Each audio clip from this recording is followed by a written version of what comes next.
Happy New Year! Oh my god. I was meaning to put a video out earlier, but I have been, like, not home. I've been traveling and stuff like that, so you'll see a lot of travel footage over the next 4 weeks probably. And I've just been sick as well because my immune system sucks. Anyway, today this came in the mail, which is Costography by Fearless Ink. So it's just a collection of stories about body image, mental health, and gender identity in relation to cosplay and the cosplay community. So basically this corporation got in touch with all these cosplayers from around Australia, and then they decided to set up a shoot in each state with a specified photographer. Mine was Paul. He's an amazing photographer, awesome guy. I will leave his link in the description below. So basically every cosplayer around the states took a day or 2 days or 3 days to go meet the photographer, take a whole bunch of photos. You have one out of cosplay and the rest in cosplay, and then the cosplayers had to go home and reflect on the subjects that they were given, so mental health, body image, gender identity and stuff like that, and do I think it was 2,000 words on their thoughts or their idea of what that is towards them, their feelings towards those type of subjects. Some did less than 2,000 and stuff like that, so my friend's also in here. I'll show you her page. I won't read it because I'm not sure if she's got hers yet and I don't want to do it without her permission, so I'll just leave that. Let's get started. This entire thing was a lot of fun, and it gave me a chance to like see what other people thought on the subjects, not just me and stuff like that, because to me personally, cosplay has helped me a lot in many different aspects of my life. Like some big changes, some not so big changes and stuff like that. You know how hobbies can just like take your life away and like give you confidence and stuff like that. Basically that's what cosplay did for me. And it was very interesting seeing a lot of people in the cosplay community going through similar things or having similar thoughts, and even ones that had very, very different thoughts and stuff like that. It was very interesting to read through all this. So, I've bookmarked some pages. So this is Fluffy Penguin, and she's adorable. And I didn't actually realize that she was in this until I think it was like 4 months after the actual shoot. And then she's like, oh, I was a part of that too, and I'm like, no way! So it was really cool. But yeah, she's so pretty though, look at that. And double page. Not all of them are double page, some of them are single page. Just like how much people write about different things. I can find single page ones. Yeah. There's so many talented people. They're so talented. A big shout out to all the cosplayers in this book, to be honest. They all went really, really real and stuff like that, but I will read out my passage and stuff like that because I wrote a lot. So this was mine.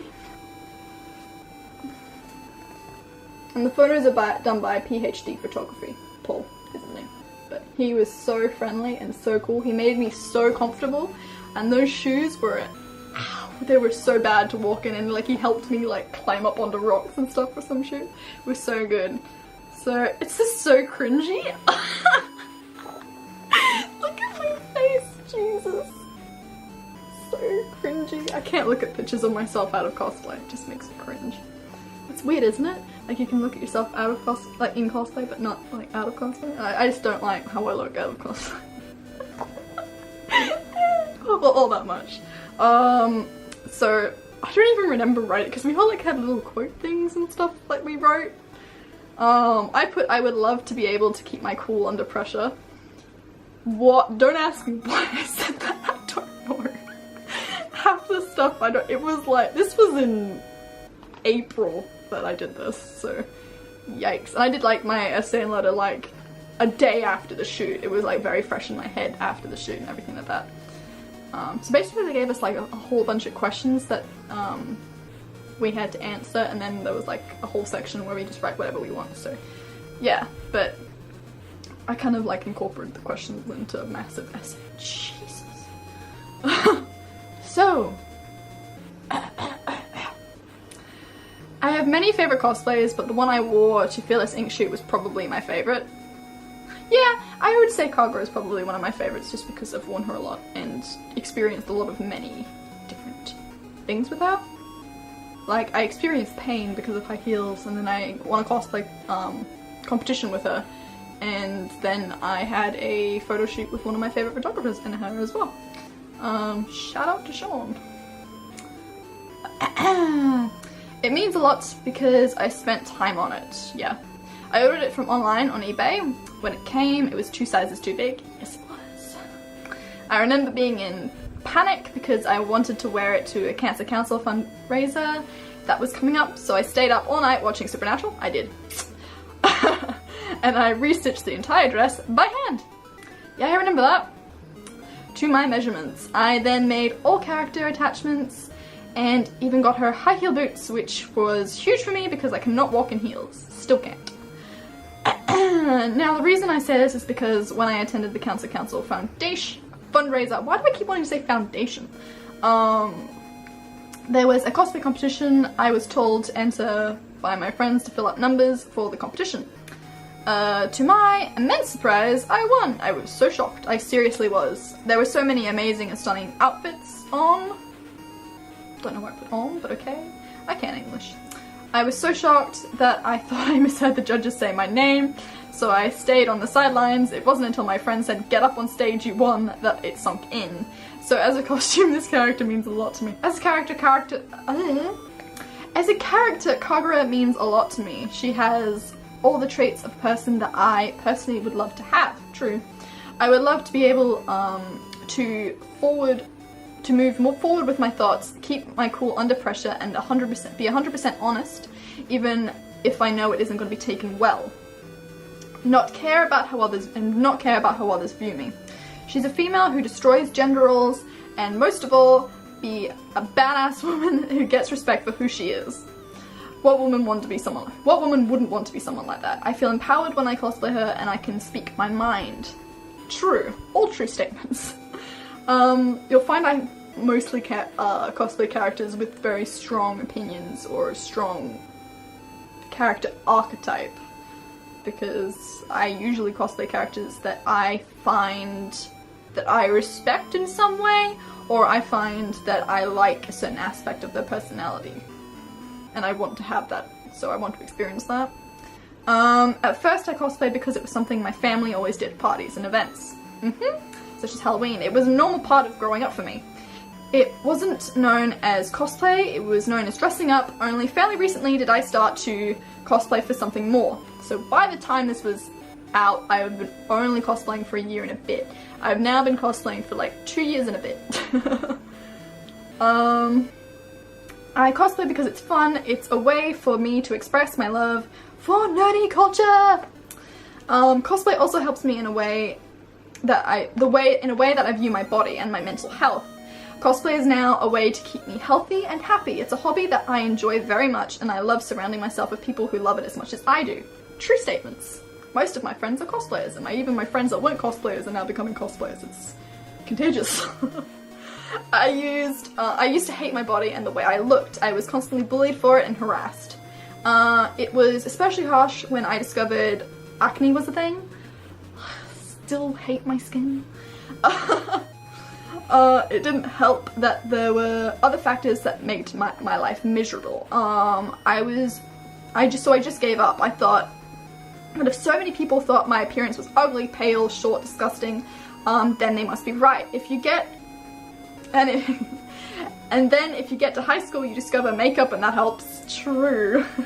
However, I never wore makeup for others. I always wore it for myself because I didn't want to look in the mirror and be disgusted with my own reflection. True statement. Now here's where cosplay comes in. I have always been nerdy, geeky, otaku person, so I always wanted to go to a convention. I went 1 year and all these people were dressing up, so I loved seeing that. And it was like flashbacks to my childhood, so yeah. So in 2015, I bought my own cosplay, Yato from Noragami, and went to AvCon in 2015, obviously. Don't know why I put that there twice. It was one of my best experiences in my life. I had so many people come up to me and compliment me on my portrayal of the character, how I looked like him. I almost cried when they said I looked photogenic. True. I was like almost in tears. From then on, I attended cosplay meets, events, conventions, even getting confidence in myself as I went along. I have made so many amazing friends. I have become a part of an amazing accepting community. Even though I still have issues on how I look, I don't want to hide in my bedroom and never come out. True. If it weren't for cosplay and its amazing community, I would have never stepped out of my house with my head up high and be alright with who I am. True, it did help me gain a lot of confidence in my physical appearance at least. My primary school / high school years were extremely hard on me. I had major anxiety issues, had suicide attempts, and most likely had a slight case of depression. I had not been doing so well, basically. Yeah, I sound like a robot, don't I? The only thing I had, believe it or not, was anime, TV shows, games, movies to keep me happy because everything else felt so hard. Then one year my mother took me to AVCON, which introduced me to cosplay, and I loved the idea of just being someone else for a few hours. Someone who has no relation to my situation and has a bright outlook on life, because I felt like at the time that achieving something was a waste. Good things don't happen to me or my family. Fortunately, I was over the suicide situation by this time. Yes. And wanted to continue living by my family's side. However, I saw no future for me. Back to cosplay, when I started, it felt amazing. I became another person, I started to talk more, became more animated, I felt like I wanted to do something for me and not for someone else. The more time I spent around cosplay and its community, the less anxious I felt. I became more comfortable in my own skin and I started to do something for myself, which was something I hardly ever did. And the look of relief on my family's face when I started to act like a teenager just brought them so much joy. And brought me so much joy looking at their face. I would not be loud, confident, chirpy woman I am today without cosplay, and I'm so glad it exists in my life, and I'm pretty sure that's all I wrote. Yes, that's all I wrote. Yeah, it's all blue. Look how blue that is. I love that it's all blue. It's all like poppy, because like all complementary colours, I love it. Yeah, so basically that's what I wrote, and a lot of people went like really into it like I did. Like, you'll find that a lot of cosplayers, even though I sort of already knew this already, but a lot of cosplayers have problems with social anxiety, or they have depression, or those type of things where they want to like get out of their own situation, so they turn to cosplay. And people in cosplay, I find, well, that's 90% of what's in here, and like getting more body positivity and stuff like that, which is beautiful because everyone does such an amazing job. Like, wow, and it's so cool to see the people from different states and stuff like that, and like a variety of genders. Like, it's males. It's great. No, this was an amazing thing to be part of, and if they ever do it again, I would so put my hand up to do it again because it was such a fun experience. And like seeing the end result like made it all worth it. The book, if you want to have the book, or if you know someone in the book, it is available on their website, which I will leave in the description below. If you're just interested in hearing different people's stories and stuff like that, regarding cosplay and everything like that, I will leave in the book. It's about $20, I think. I got a discount because I'm in it. But look, Aussie cosplayers. They're so cute. They were the actually these guys were just before me. I actually don't know who they were. Like, I've seen them around. But Katie Marshall and Kelsey J. Baker. I've actually seen these guys around, I just don't know them by name. You'll find that a lot, like with cosplays and stuff, they'll go, I know you, but I don't know you at the same time. So good job, Celeste. But there's just so many talented people. Yeah, I will leave the rest of them as mysteries and stuff like that, and I need to see Fluffy again. Fluffy penguin cosplay brings smiles. So pretty. Alrighty, that's all for me. I hope you guys enjoy the rest of your day, and I hope you had a good January, because this is definitely not January by the time this video gets out. But I hope you had a good month, like for the start of the year. Hopefully it's a good one for you. Hopefully it's a good one for everybody. Alright, that's all from me. I love you all. Bye bye.